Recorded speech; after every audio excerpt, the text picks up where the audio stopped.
the Thessaloniki program, which in other circumstances could be considered as a very moderate social democratic program, well, now it was very radical, actually, because it is really about drawing a line of demarcation with austerity. Our political adversaries, expressed by the European Union, did everything they could in order this program, this specific program, supposedly moderate, not to be applied. And they succeeded, because the agreement that has been signed clearly means a total cancellation of everything that was included in this platform. One of the main lines of demarcation was, of course, the question of privatization. The Thessaloniki program was about preventing any further privatization, and on the contrary, guaranteeing that the basic infrastructures of the country, including some that had been privatized, would return in public hands. Now we know that the list of privatization was scaled up to an incredible amount, 50 billion euros. No one knows how this target can be achieved. I mean, probably the Acropolis will have to be sold, or Greek islands as well, because everyone knows that the public assets in Greece do not make up for that amount. But what is most important is that the agency that will deal with those privatization will be totally controlled by the Troika. And also, every law that will be passed in the future will have to be submitted to the Troika, which is now called the institutions, before being submitted in the Greek parliament. I mean, such a denial of Greek sovereignty, such a devaluation of any even parliamentary procedure hasn't happened even before, I mean, even during the previous governments. This framework is in its genetic code a hard version of neoliberalism. We have a complete reversal of situation. Now, the real laboratory of the hardest version of neoliberalism, perhaps globally, is Europe, not the Anglophone world or the US. So I think that the mandate of the referendum was a step forward. People said, we don't want austerity, whatever it takes, because the atmosphere of the referendum was extremely conflictual. We were in an open confrontation with the entire European Union.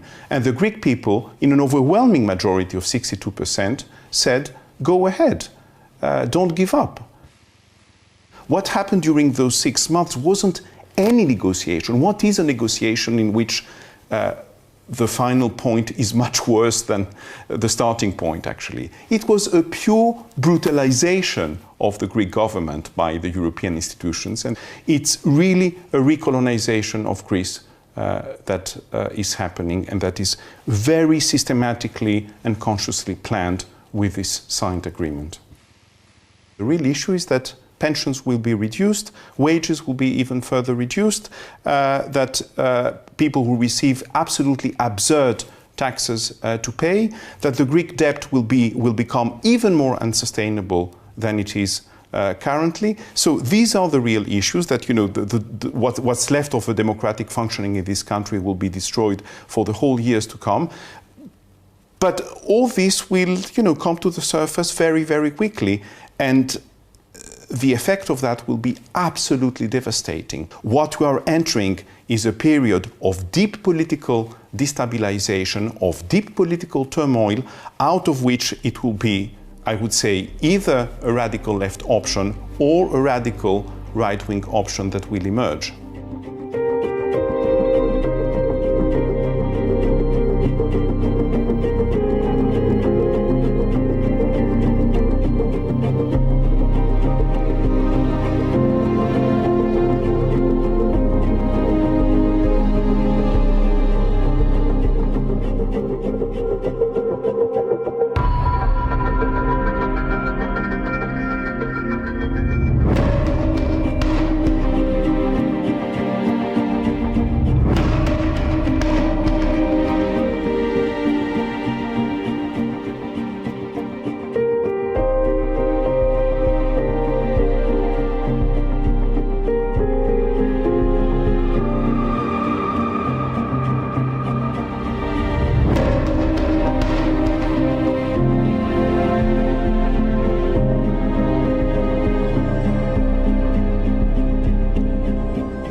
Was hier sich abspielt, das würde ich nennen ökonomischer Faschismus.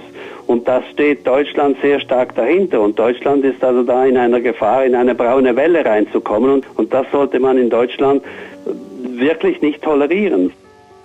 Andere Lösungen gäbe es. Und das ist für mich das Unverständliche. Es gibt zig andere Lösungen für Griechenland, und zwar schon lange.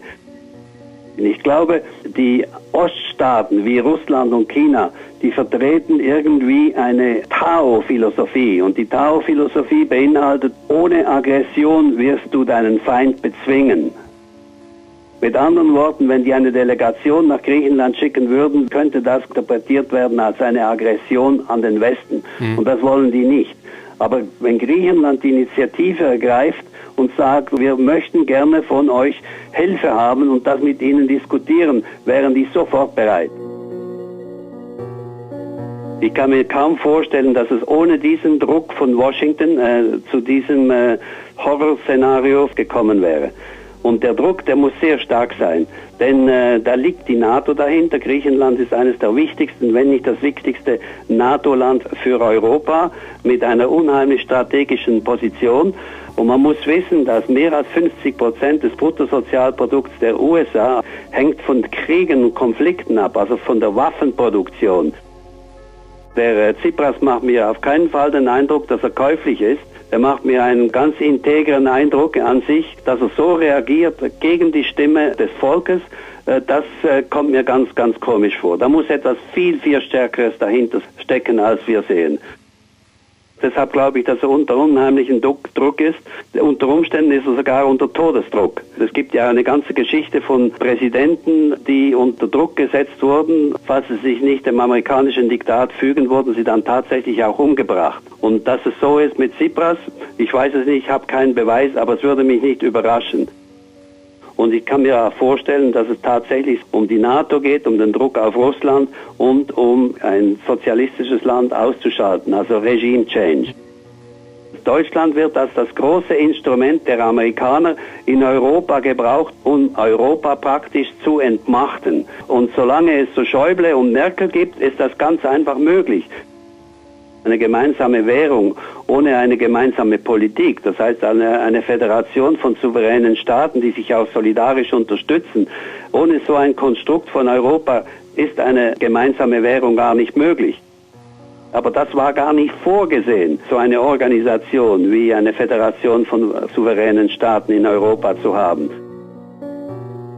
Ja, das Unwohlsein ist da, aber sie wissen nicht warum. Weil sie sich nicht die Mühe nehmen, da nachzuforschen.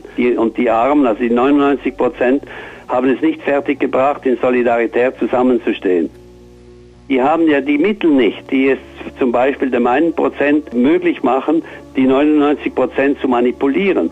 Die haben die Mittel nicht, um eine ebenbürtige Presse oder Medien aufzubauen, die die Wahrheit erzählen, anstatt die Lügenmanipulationen über sich ergehen zu lassen. Die glauben immer noch, was ihnen das Fernsehen jeden Tag erzählt, ist Wahrheit. Es geht dem Durchschnittseuropäer noch zu gut, um endlich zu merken, dass es nur Solidarität gibt, die ihn befreien kann.